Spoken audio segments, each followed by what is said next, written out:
मील का पत्थर जो है साबित हो गई है ट्रेन से। नहीं, मैं सबसे पहले तो कहूँगा कि सबसे पहले तो बधाई के पात्र हैं सारे जम्मू कश्मीर वासी, इस क्षेत्र के वासी, कटरा वासी। जी, सबसे पहले तो बधाई के पात्र हैं जम्मू कश्मीर वासी, सारे क्षेत्र के वासी, और आभार प्रकट करना है प्रधानमंत्री श्री नरेंद्र मोदी जी का। अयोध्या की पावन धरती से उन्होंने हमारे आस्था स्थल कटरा से दूसरी वंदे भारत को फ्लैग ऑफ किया। और आपको स्मरण होगा कि 2019 में जब ये कल्पना आई थी वंदे भारत एक्सप्रेस ट्रेन की, तो दूसरी वंदे भारत हमें कटरा में मिली थी, पहले वाराणसी। और जब दूसरी वंदे भारत देने का काम आया तो उसमें भी पहले ही फेज में कटरा को शामिल कर लिया गया। और आज ये जो सेरेमोनियल रन हुआ है, ये उन सभी स्टॉप से होकर के जा रहा है जो इसके प्लान में है। इसके बाद कुछ दिन के बाद ये विधिवत चलेगा, और ये नहीं है कि उसी दिन से या 3 दिन से ही ये कठुआ उधमपुर में रुकना शुरू हो जाएगा। ये रेकी रन है। ये अब इसका ये आकलन करेंगे कि कैसा टाइम रहेगा, कितना स्टॉप रहेगा, क्या फिजिबिलिटी रहेगी।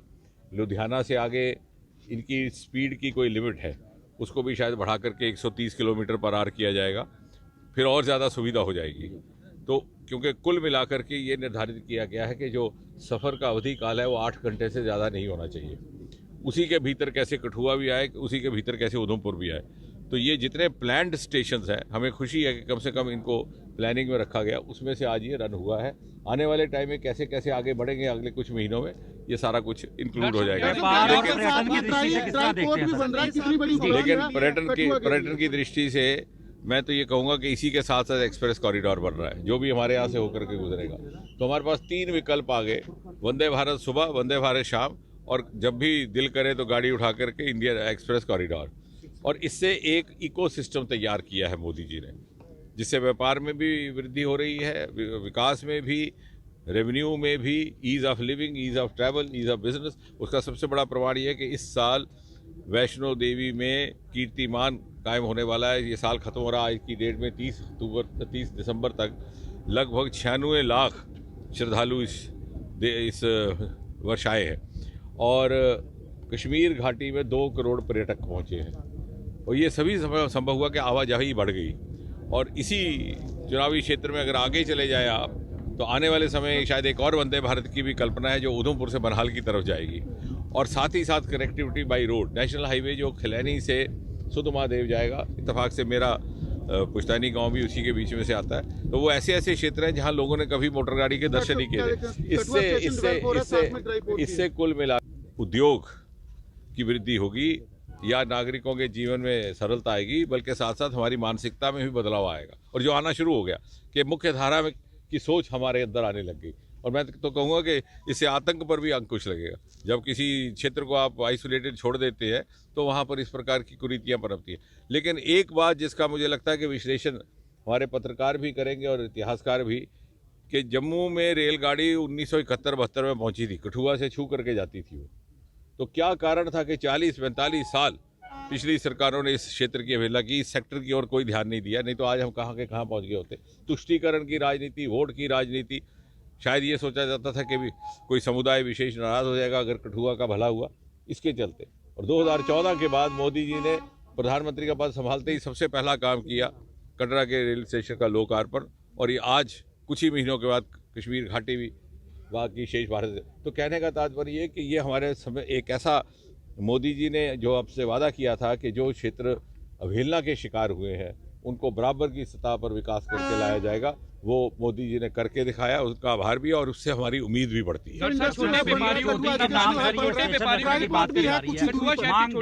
निश्चय ही छोटे छोटे व्यापारियों को पड़ेगा। मैंने अभी भी आज सुबह भी ये कह रहा था कि कठुआ के लिए बहुत ही महत्वपूर्ण है यातायात की सरलता, क्योंकि ये बहुत तेज़ी से एक इंडस्ट्रियल हब तैयार हो रहा है और इसके साथ 3 प्रदेश जुड़ते हैं, हिमाचल प्रदेश, पंजाब और जम्मू कश्मीर। साथ ही साथ कनेक्टिविटी सरल हो, समय उसमें पाबंदी रहे, टाइम बाउंड रहे, तो उसका लाभ कितना होता है उसका सबसे बड़ा प्रमाण भी हमें इसी क्षेत्र में देखने को मिला, जिसका जिक्र मोदी जी ने मन की बात में किया कि डोडा में छोटा सा कस्बा है भद्रवा, आज उसे पर्पल रेवोल्यूशन की जन्मभूमि कहा जाता है। वो इसलिए संभव हुआ कि यातायात की सरलता के कारण वहाँ से जो प्रोडक्ट बन रहा है उसको दूसरे ही दिन महाराष्ट्र, मुंबई की मार्केट में बेचा जा रहा है और लगभग 3000 बच्चे हमारे वहाँ स्टार्टअप्स बन गए।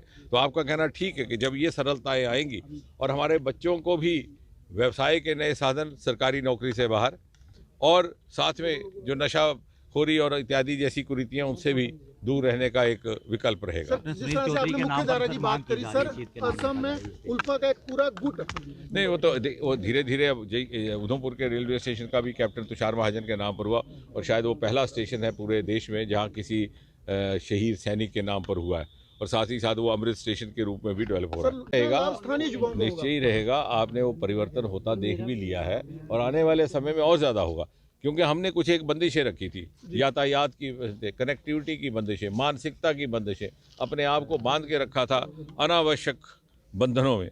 मोदी जी ने हमें एक नई कार्यशैली, एक नई कार्य संस्कृति अपनाने का भी एक प्रेरणा दी है। विकास पुरुष कहा जाता है आपको और विकास पुरुष का दर्जा दिया गया है, शहरवासियों की भी उम्मीदों पे आने वाले दिनों में ऐसा नहीं है, मैं वो तो खैर उनकी उदारता है, लेकिन देखिए आज आने वाले समय में सार्वजनिक जीवन में क्या अर्थ रहेगा, मैं युवा अपने साथियों को भी कहता हूँ कि है वो बात रखी है रेल मंत्रालय में। हुआ क्या कि बहुत सारी गाड़ियों के स्टॉप रुके, उसमें हमारी हेमकुंड भी थी जो ज़्यादा, अब वो कह रहे हैं कि चूँकि नई रेलगाड़ियाँ हमने बहुत सारी शुरू कर दी हैं और हमारा खर्चा बढ़ गया और एक एक रेल को स्टॉप रखने के लिए 2-2 करोड़ रुपया लग रहा है। मैंने फिर भी निवेदन जारी रखा है। हमने तो ये भी निवेदन किया है कि जो डिवीज़न हेडक्वार्टर है फिरोजपुर में, उसको भी ला करके कहीं जम्मू उधमपुर की तरफ लाया जाए, क्योंकि वो उस ज़माने में स्थापित हुआ था जब केवल 2 रेलगाड़ियाँ चलती थी, श्रीनगर एक्सप्रेस जो अब झेलम एक्सप्रेस हो गई, जम्मू मेल, अब तो यहाँ दर्जनों हैं। लेकिन मुझे लगता है कि आने वाले समय में ऐसा होगा। अब तो चूँकि चुनाव वगैरह आ जाएंगे, लेकिन मार्च अप्रैल के बाद उन विकास होता है तो आतंक पर अंकुश लगता ही लगता है। आतंक और शांति का आपस में रेसिप्रोकल रिलेशनशिप होता है। जी बिल्कुल। जब शांति भंग होती है, लोगों में निराशा जागती है, बेजारी जागती है, तो आतंक की प्रवृत्ति बनती है, और जब आतंक बहुत ज़्यादा बढ़ जाए तो विकास कार्य रुक जाते हैं। तो विकास और आतंक कभी साथ साथ नहीं चलते, और उसका प्रमाण जम्मू कश्मीर है। जब मोदी जी आए थे तो उन्होंने कहा था कि ये सारे क्षेत्र इनको मैं विकास पर ला के खड़ा करूँगा। आज देखिए नॉर्थ ईस्ट को देश भर में मोदी जी का डेवलपमेंट मॉडल कह करके उदाहरण के रूप में पेश किया जाता है, और जम्मू कश्मीर को रेल नेटवर्क का एक मॉडल, शायद आप बहुत से लोगों को जानकारी नहीं होगी कि इस समय भी 41,000 करोड़ रुपये से अधिक रेल के काम जम्मू कश्मीर में चल रहे हैं, सब किसी प्रदेश की तुलना में अधिक, जबकि 40-50 साल रेल के काम बिल्कुल बंद रहे पिछली सरकारों में। तो ये अंतर है, और अब अगले समय में कठुआ ना केवल जम्मू कश्मीर तक सीमित रहेगा, आप देखिएगा, और मेरी बात याद रखिए कि आने वाले समय में उत्तर भारत के बहुत ही महत्वपूर्ण हब्स में से कठुआ एक विकसित होकर के होगा। इसकी जिस तरह से जालंधर है, जिस तरह से लुधियाना है, क्योंकि हमने अपने आप को बंदिशों में बांध कर रखा था, मोदी जी ने हमें उससे मुक्त कर दिया।